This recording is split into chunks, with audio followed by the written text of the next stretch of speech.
देखती आँखों, सुनते कानों को अस्सलाम वालेकुम। उम्मीद करती हूँ सब खैरियत से होंगे।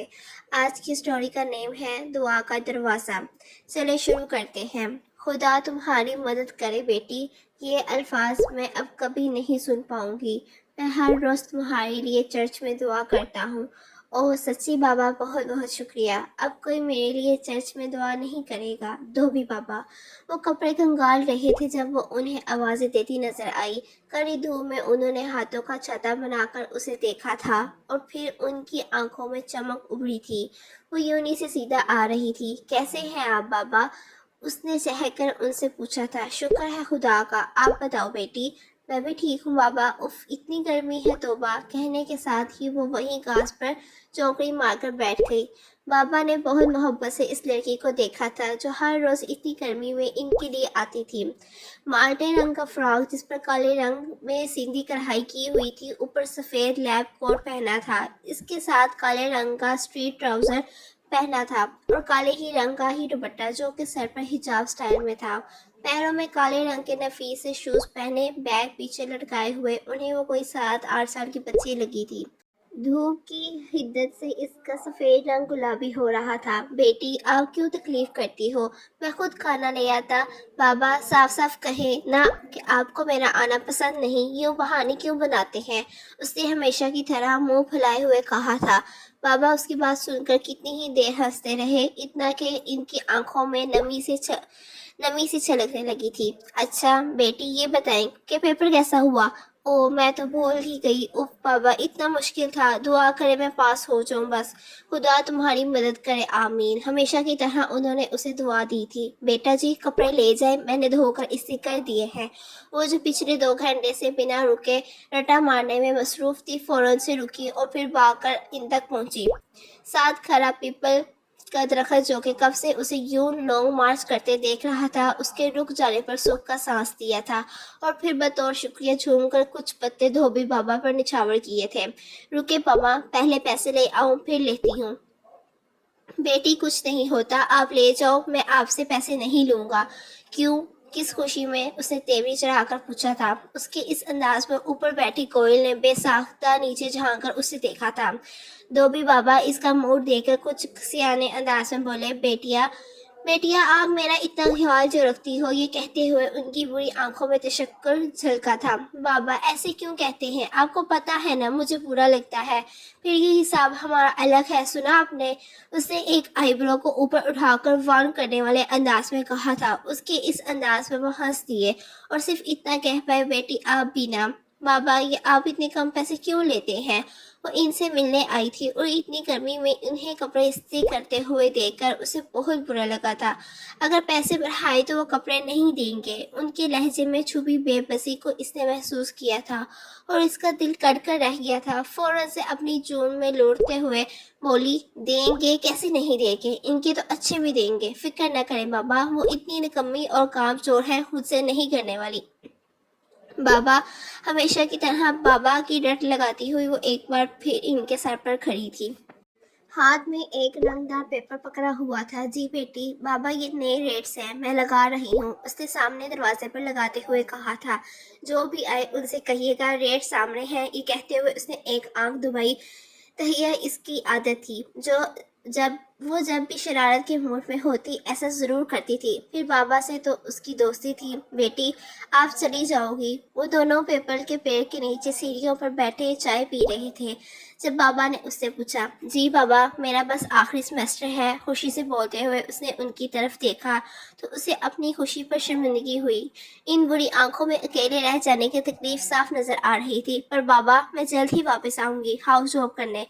बेटा कल कपड़े ले जाना, मैं कल के बाद नहीं आऊँगा।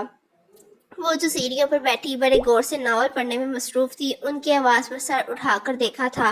वो उससे पहले से काफ़ी कमज़ोर लगे थे। उसने नज़दीक जाकर पूछा था, बाबा क्यों, आप क्यों नहीं आओगे? बाबा आप ठीक तो है ना?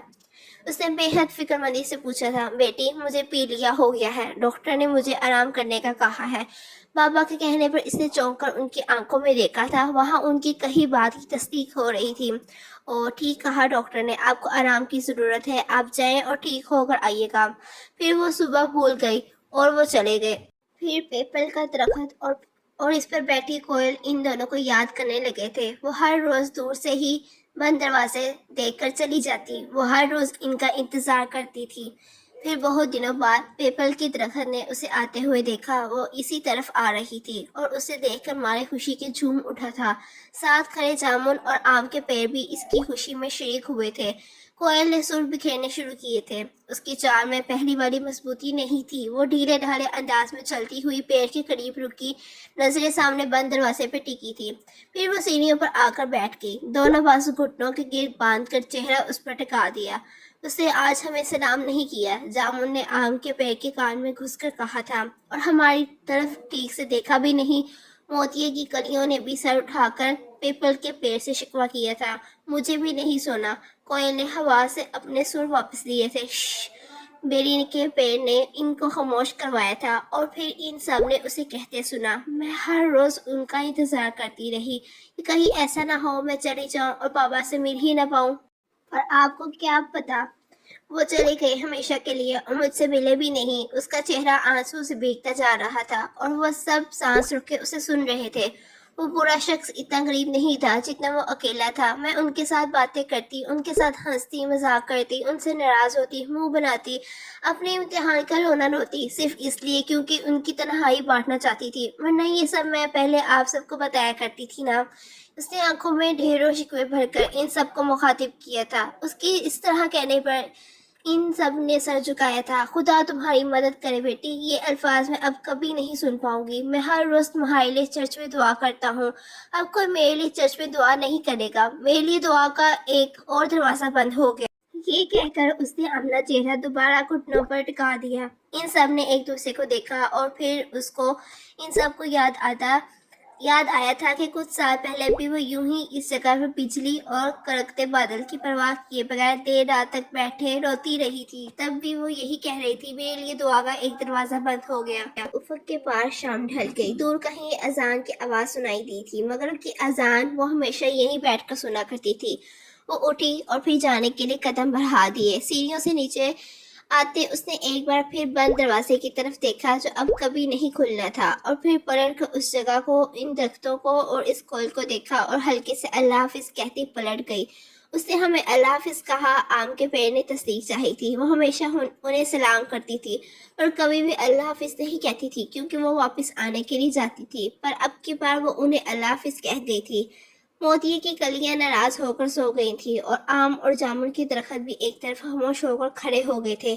پیپل کے پیڑ نے دور تک اس لڑکی کو جاتے ہوئے دیکھا تھا اور دکھ سے آنکھیں بند کر لیں۔ کوئل نے سناٹے کی وحشت سے بچنے کے لیے فضا میں سر بکھیرنے شروع کر دیے جس میں اس لڑکی کا دکھ بول رہا تھا، ان سب کے لیے جو اس کی زندگی میں چلے گئے تھے، ہمیشہ ہمیشہ کے لیے۔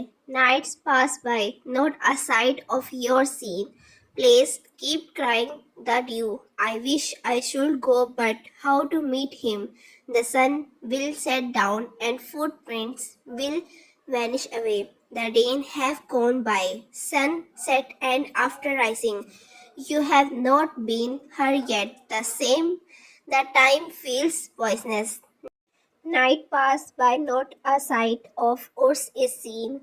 امید کرتی ہوں سب کو میری اسٹوری بہت پسند آئی ہوگی۔ آپ سب سے ریکویسٹ ہے کہ میرا channel like, subscribe, share, follow ضرور کر دیں اور بیل آئیکن کا بٹن پریس کرنا نہ بھولیں جس سے میری ہر ویڈیو آپ تک پہنچ سکے۔